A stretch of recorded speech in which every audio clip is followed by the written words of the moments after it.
This is a place that I like to call my nerd world, and welcome to it. A Star Wars podcast. Glad you're with the show this week. Here's what we have in store for you. Confirmation of Cobb Vanth and Ahsoka in The Mandalorian Season 2. Speaking of which, some new posters for The Mandalorian Season 2, or a new poster, which continues to give me Empire Strikes Back vibes. So we're going to get into that. Been playing Star Wars Squadrons. We're going to get into that. Is Star Wars better with a story group or a singular visionary? We're going to get into that, plus your listener feedback this week. You can email TalkShowNerd@gmail.com, or, of course, go by the website, mynerdworld.net. It's an instinct.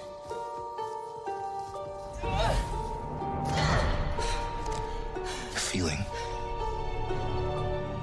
The Force brought us together.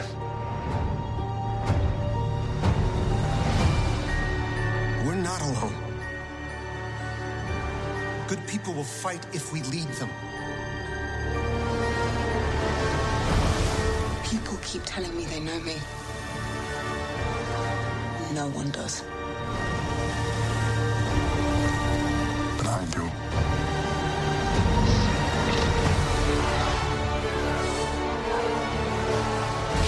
Long have I waited. And now you're coming together.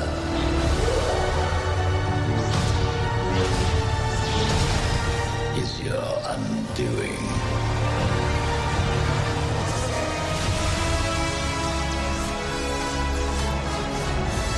Confronting fear is the destiny of a Jedi.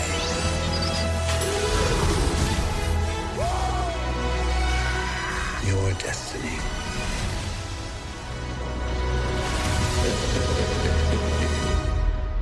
The Force will be with you. Always.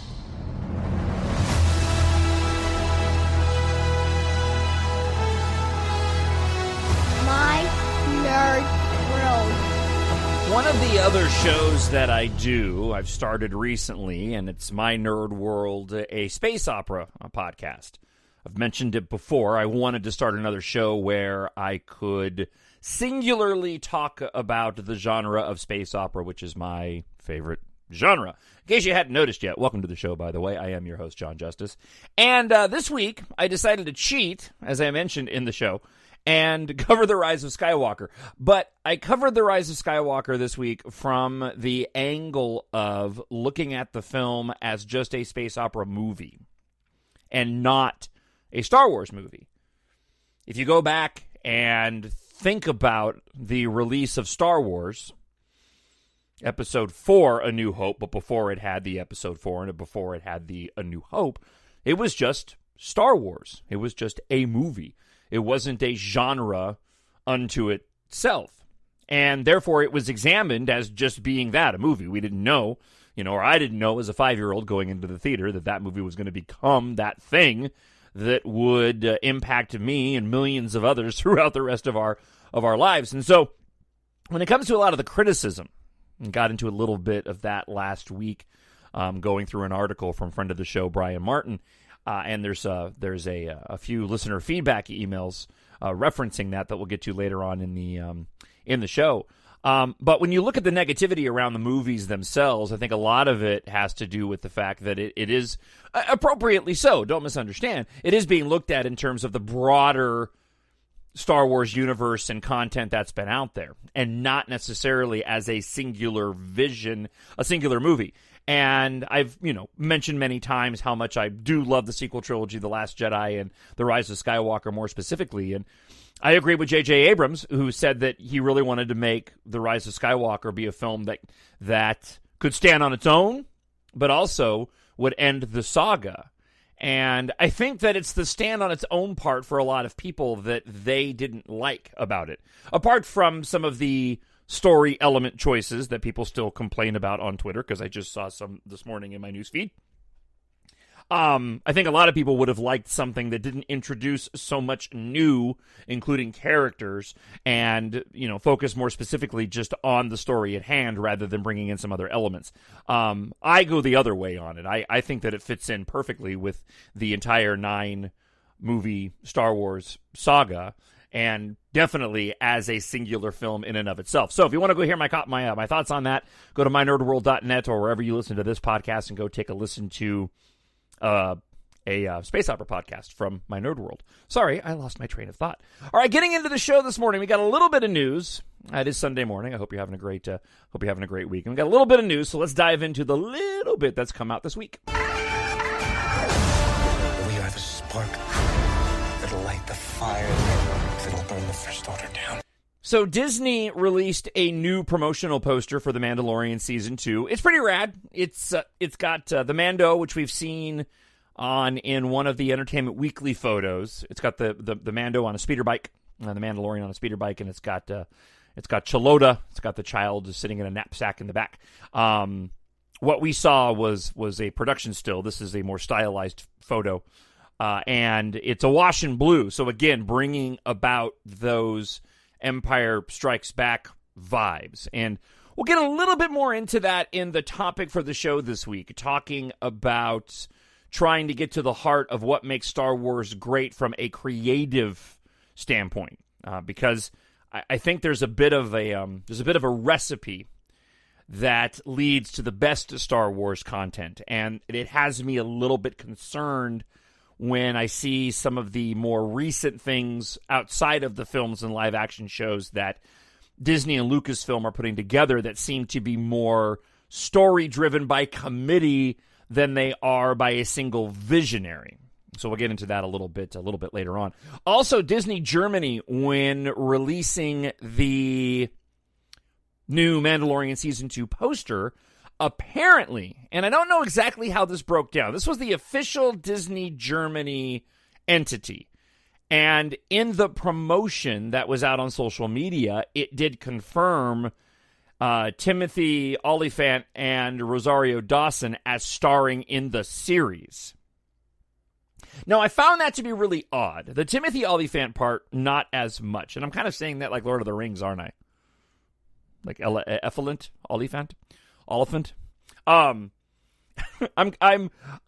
That one, because he's not as big of a name, and he's rumored to be playing Cobb Vanth, which was in a character in one of the Aftermath series that I believe ended up getting the armor of Boba Fett.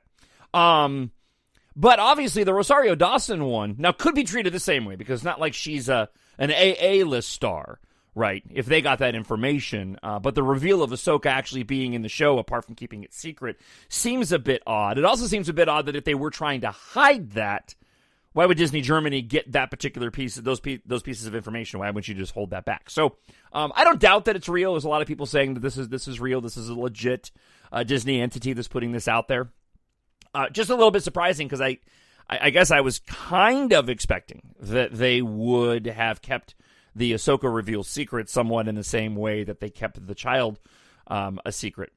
Although now that I say it, while there was talk of the Yoda species being in The Mandalorian, I don't believe I ever read that it was going to be a child or a baby in the series, just that Yoda was supposed to be in the series. So they did keep that under wraps. So make of it what you will.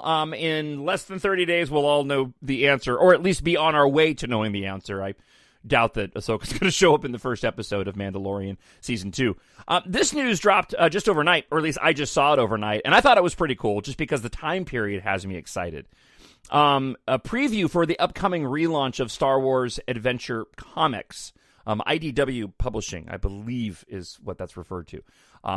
This is the same publishing company that put together the Tales from Vader's Castle, which I really, really enjoy. As a matter of fact, I have the entire comic book run, sort of the graphic novel version of it, sitting on the nightstand of my bed because I read it often. But the upcoming relaunch of the Star Wars Adventure Comics is taking place between The Last Jedi and The Rise of Skywalker. That has me really, really excited. That is an area that I really want to see explored.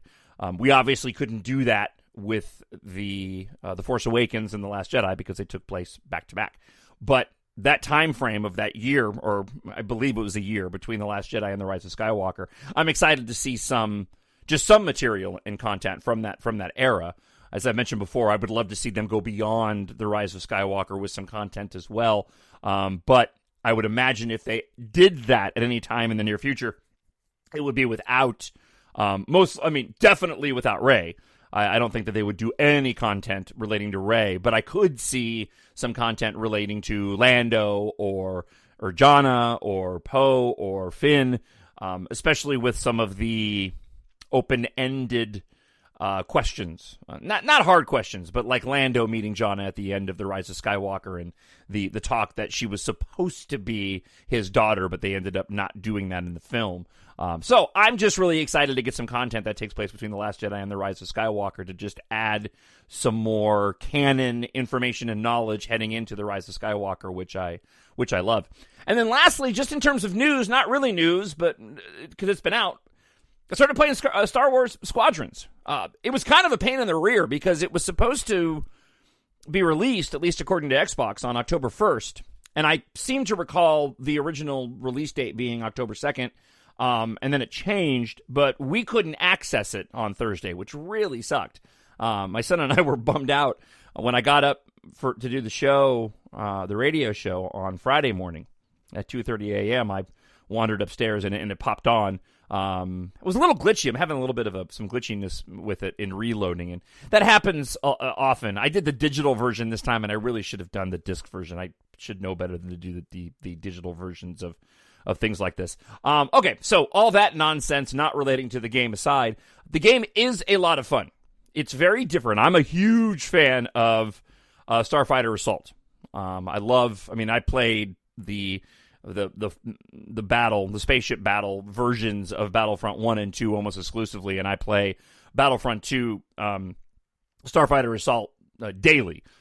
This is a much different type of game, one that I'm not used to. I did not play the X-Wing and TIE Fighter simulation games that came out years ago. I never played any of those, so this is my first experience playing this type of simulation. I'm used to playing sort of third person when I play Starfighter Assault, not being in the cockpit.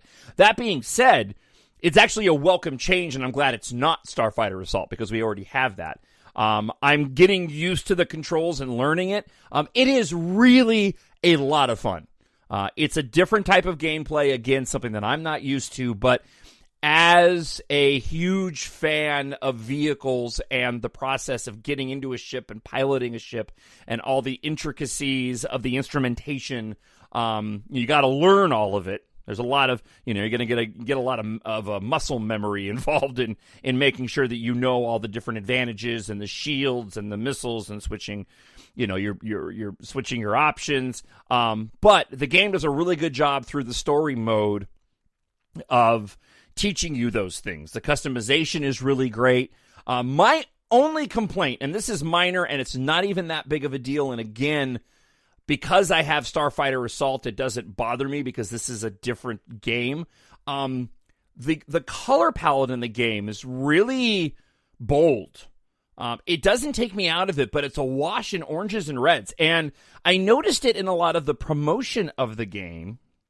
And getting into the game, I'm certainly seeing that same trend, at least so far, through the missions that I've conducted going through the story mode. The color palette is just really different. And I know for this type of game, they need points of reference. Sort of you're up and down because you can get lost. And I did a little bit playing, I think it was like level 2. I got turned around a bit, and it's kind of hard to find your way until you get, again, used to the instrumentation inside the cockpit. I just found that to be just not off-putting. Just noticeable. I've definitely been noticing the oranges and the reds and the purples within the game, and that was apparent in the promotion of the game as well. So I'd be interested to see some interviews. Maybe I should go track them down of the development of the game to find out what the conventional wisdom was as to why they painted the game the way that it did. But it really is a lot of fun. The story mode is really easy to get into because the missions themselves, I'm just playing in sort of story mode in terms of difficulty, because I want to learn the game before I up my difficulty. So the missions you go on are fairly quick. And I like that because it gives you the option of going in, doing a quick mission, and then coming back to your base ship before you go to the next one. If you want to play the next one, kind of know how long, 10, 15 minutes, if even that, depending on how good you are. But definitely, if you're a gamer and you like, space battles, you definitely want to go and check out Star Wars Squadrons. I have not been disappointed, and I've had a really busy weekend so far, and I find myself, if I get a moment's downtime, I'm like, I kind of want to go play it. It's kind of like doing the podcast. When I'm done with the podcast, I kind of want to go and play it. Something inside me has always been there. But now it's awake. And I need help. So I was, throughout the course of the week, thinking about a topic for the show. And I had been rewatching Star Wars Gallery, the series that chronicles the making of the Mandalorian, and I love documentaries. And something occurred to me, and I heard somebody else, and I read something else that kind of sparked my imagination and got me thinking down this road of kind of getting to the heart of what makes Star Wars great, and not from a what's in the story standpoint, but from the creation of the story standpoint. And I've been sort of formulating a theory based off of the popularity of what we've seen in the Disney era of Star Wars, that Star Wars needs, in my opinion, and I've kind of always thought this, but I hadn't really gone down the line of trying to break it down. But Star Wars is incredibly unique, obviously. But it's also incredibly unique because it's one of the only entities that is kind of like this. Although I say that, and I guess you could point to Marvel, so maybe there's something to be said about this idea that I'm going to put forward that makes a little bit more sense when you put it up next to the Marvel Cinematic Universe. And what I'm getting at is making sure you have an individual at the heart of your storytelling that has the creative vision of what the content is supposed to be, and then bringing in other individuals to execute the vision of that person. So when you go back to A New Hope, as I mentioned at the start of the show, if you've watched any of the documentaries with George Lucas over the years, especially the ones that chronicle the comments that he made during the time leading up to the making of A New Hope. He was challenged by Francis Ford Coppola to make a fun comedy, and he ended up making American Graffiti. And then I think somebody even challenged him or talked about, I bet you can't make like a fun space adventure. And so George came up with this idea for the Star Wars universe, The Star Wars, and began working on some thoughts and ideas based off of the Saturday morning adventure serials that he had seen and watched as a kid. And therefore, Star Wars is born from that. He tapped into something at the right time in America and around the planet that hadn't been seen before, at a time when your movie-going experience was a lot of really depressing and downbeat films. And he was able to tap into the storytelling elements that are embedded in us as individuals at a very early age and bring that to life in a way that children and adults had never seen, with amazing special effects. But you get into the creation and the making of A New Hope, and you watch those documentaries, and this was in the Empire of Dreams documentary, which is one of the best ones out there. And you'll see that George had a cut of the movie that wasn't really working. And Steven Spielberg was really the only one of his friends that really enjoyed the first rough cut of the film, while the rest of his friends didn't get it. It wasn't until he brought in a couple of editors that ended up winning Oscars for A New Hope, and his wife at the time, to come in and re-edit the film and really made it a much faster paced film than what it was before. There's some really interesting, stories in there about how when Luke Skywalker gets attacked by the Tusken Raider and he's standing over Luke after he's knocked him down, and he rocks his gaffy stick back and forth. They actually rocked the frame because they only had the stunt actor do it once, and they needed him to kind of pump it in the air, so they actually rocked the frame back and forth.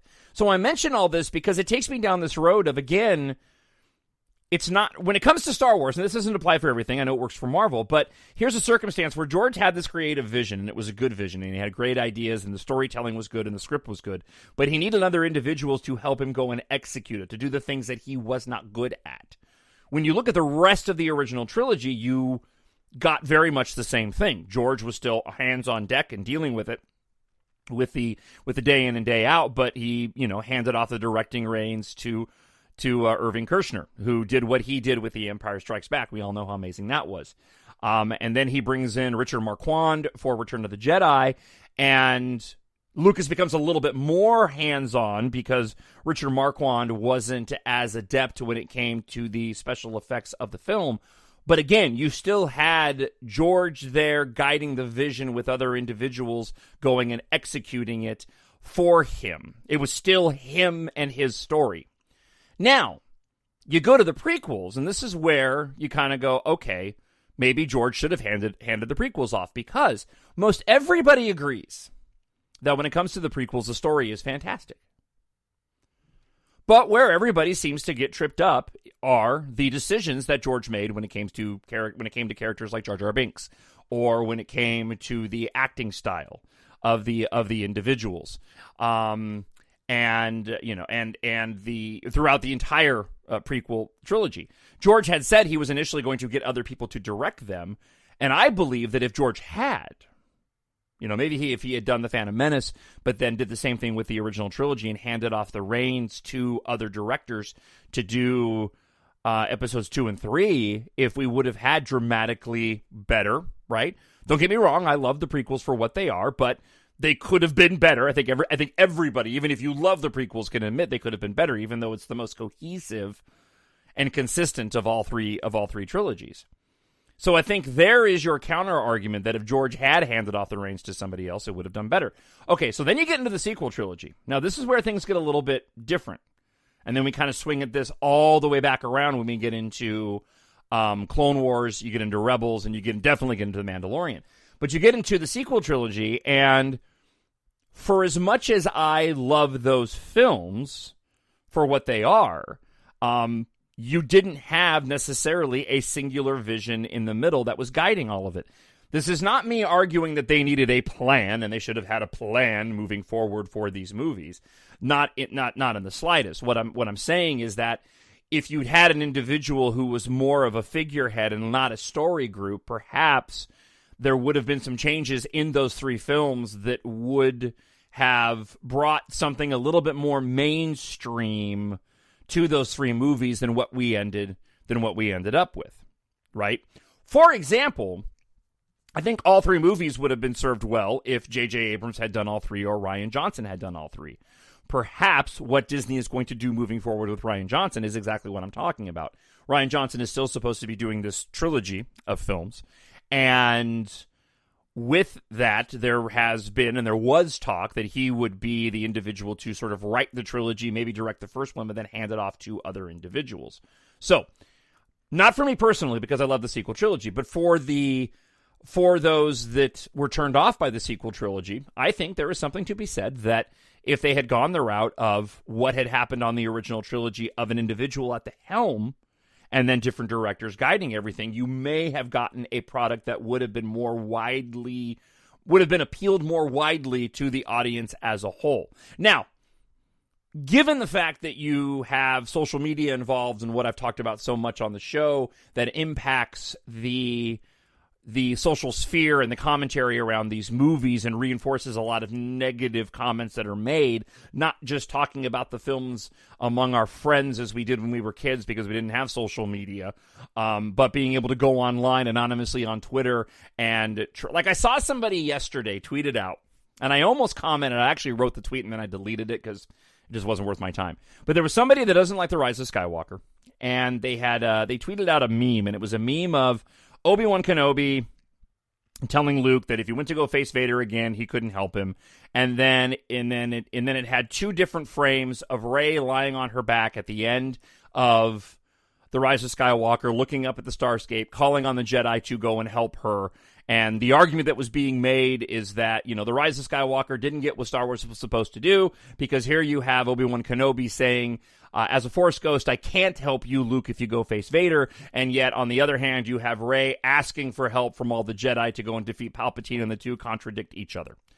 So my response to that was going to be that, one, in my opinion, Ben Kenobi knew that the only way to bring, or at least in his mind, believed that the only way you could bring Vader back from the dark side was through his son. And if Ben Kenobi, Obi-Wan Kenobi, as a Force ghost, were to have intervened, it would have disrupted and negated that dynamic to the point where you might not have been able to bring Vader back. You're either bringing Vader back or you're not, and the only way that's probably going to happen is if it's his son that does it all by himself.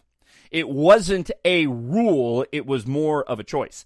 So when you get into The Rise of Skywalker, and this is where my headcanon is and what I believe, is that you get to the end of The Rise of Skywalker, and here you have an individual and a young, strong female in the Force who is still new-ish to the Force, even though she now is essentially a Jedi. But she is to the point of death and defeated at the end of that movie. She's been drained of her life force. She's been, wrecked by Palpatine, who's now regenerated himself by pulling the life force from her and Ben Solo. And in that moment, she's not strong enough to take out the ultimate evil by herself. She needs the Jedi. Again, not a hard and fast rule. That was a decision and a choice. So that's just an example of the kind of stuff that gets perpetuated, because that tweet that went out had just a ton of comments underneath it from all these people hating on The Rise of Skywalker. And I just kind of sit back and scratch my head and look at it and go, why does that do anything for you? So, getting back to the heart of what makes Star Wars great.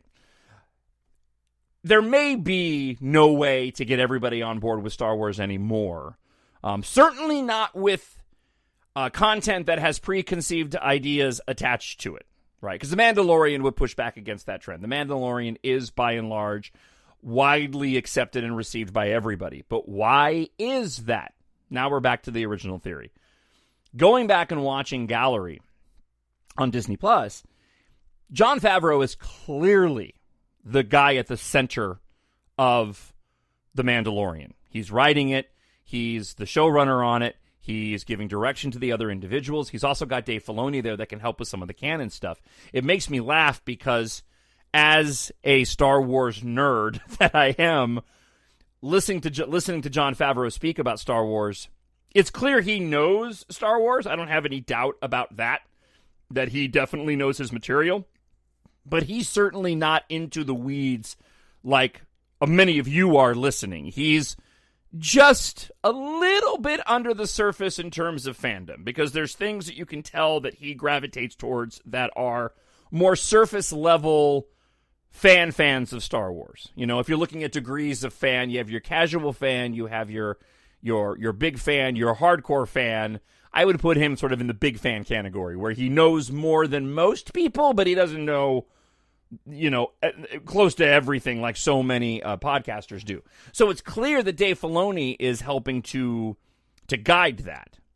But I really do think the power of what's happened in The Mandalorian and why it's been so good is because there's been an individual at the helm that's bringing in other directors to go and fulfill the vision of that core individual. They're taking cues from that person.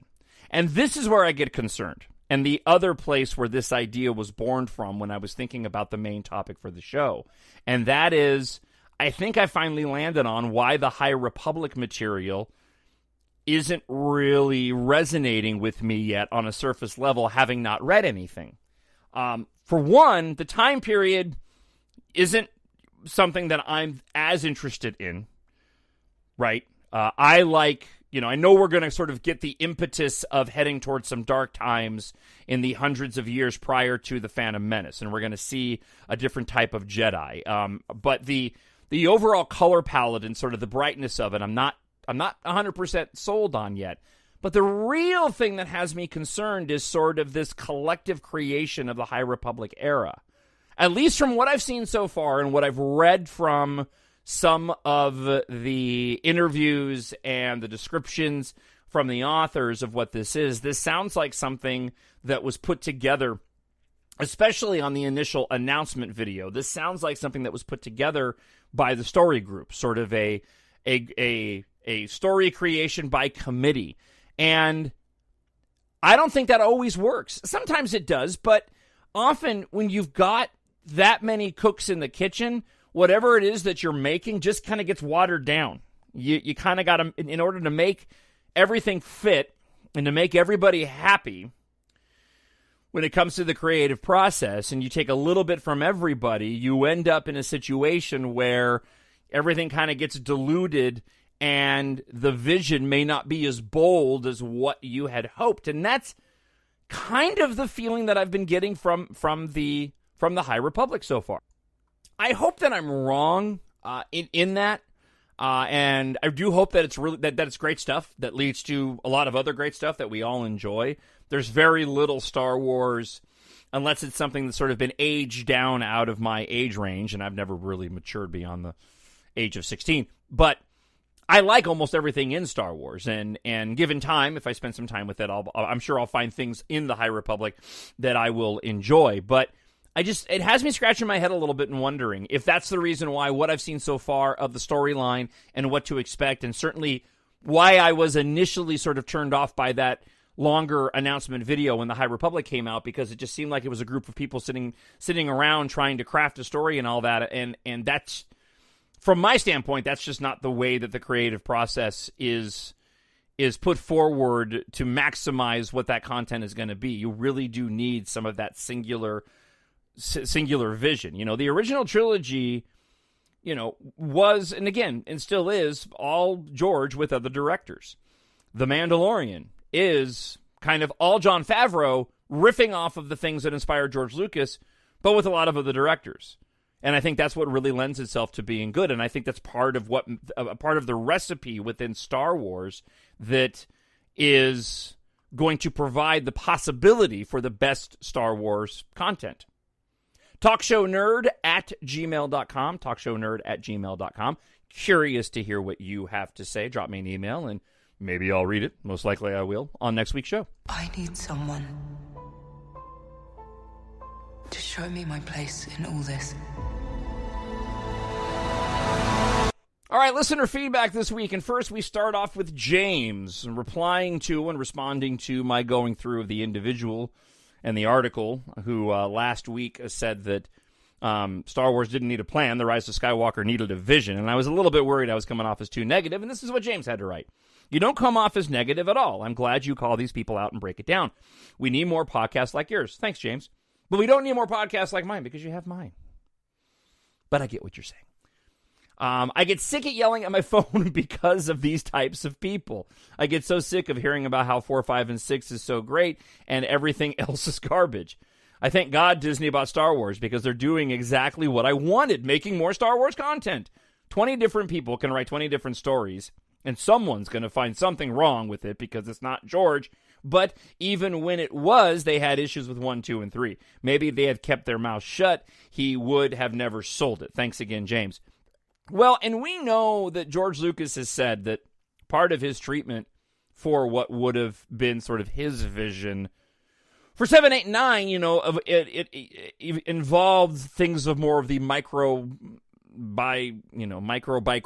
world, maybe dealing more with midichlorians. Now, perhaps if Disney had kept Lucas on and said, hey, we want you to spearhead the sequel trilogy, but we're going to bring in other writers and directors to sort of fulfill your vision, then maybe it could have been great. I know that what I saw of what George wanted to do didn't really have me excited.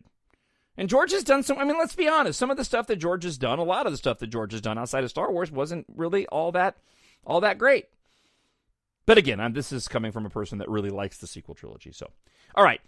Brett writes, the Yoda and Tico comparison was priceless. Great show as always. And he's talking about my pushback on that article where the individual was upset about the screen time of Rose Tico and how they set up this character and then completely sidelined her in the last movie. And I made the example that the screen time between Rose Tico and Yoda from Empire Strikes Back to Return of the Jedi, and Rose from The Last Jedi to The Rise of Skywalker, the screen time in both of their subsequent films is almost identical. But yet you don't hear anybody saying that they established Yoda as this amazing character, which they did in The Empire Strikes Back, only to sideline him doing that thing with my fingers in Return of the Jedi. We selectively pick out that which annoys us. Mr. Ma says this, we just have to get used to faux intellectual hot takes on the Star Wars sequel trilogy for years to come. You are correct, sir. Michael, I'm sorry, my bad. Michaela, name that I love, by the way. Michaela writes this: these people never saw a negative review about the original trilogy. Yes, this is true too. And lastly, for listener feedback this week, Chris Olivo writes this: I actually enjoyed the sequel trilogy movies as individual movies. Interesting. That plays into what I was talking about in my Space Opera podcast. But they don't work as a coherent trilogy or saga. The Rise of Skywalker is a good fun movie until it gets to the Emperor, and then the movie trilogy falls apart because we've been there, don't that. I think he's been there, done that. I actually think the prequels, with all their flaws, will hold up better than the sequel trilogy, simply because they have an arc, have world building, and form a linear story with the originals. Yeah, perhaps. I don't necessarily disagree with that. I mean, I disagree with the coherent trilogy or saga when it comes to the sequel trilogy. I think they work really well. I think the biggest thing about the sequel trilogy that separates them out is simply the look, which is superficial, but it really is. The Force Awakens and The Rise of Skywalker go really well together because of Dan Mindel. I think that's J.J. Abrams' director of photography. Obviously did both movies, and so they cohesively look the same. The Last Jedi has a very distinct sort of color palette and is a very different looking film. If you just look at frames, and I've analyzed this and talked about it at length before, but if you look at frames of The Force Awakens and The Last Jedi side by side, you can see how there's a richness to The Last Jedi versus the crispness of The Force Awakens that...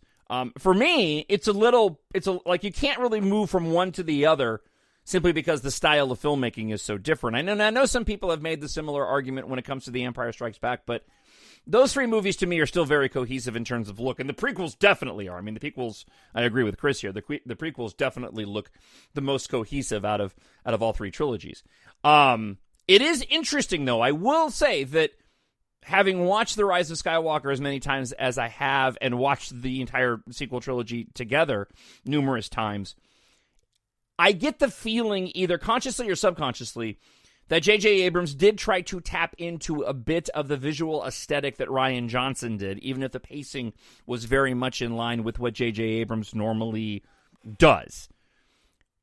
Watching The Rise of Skywalker, there are several moments, and I remember even thinking that in the trailer with the standoff with the TIE Whisper that was in the original teaser trailer when Rey, flips over the back of it, that seemed very much like a shot that Rian Johnson could have done, especially with the slow motion aspect of it. So either subconsciously or consciously, I feel like Dan Mindel and J.J. Abrams tried to bring in not just story elements, which I believe they did, but also a bit of the visual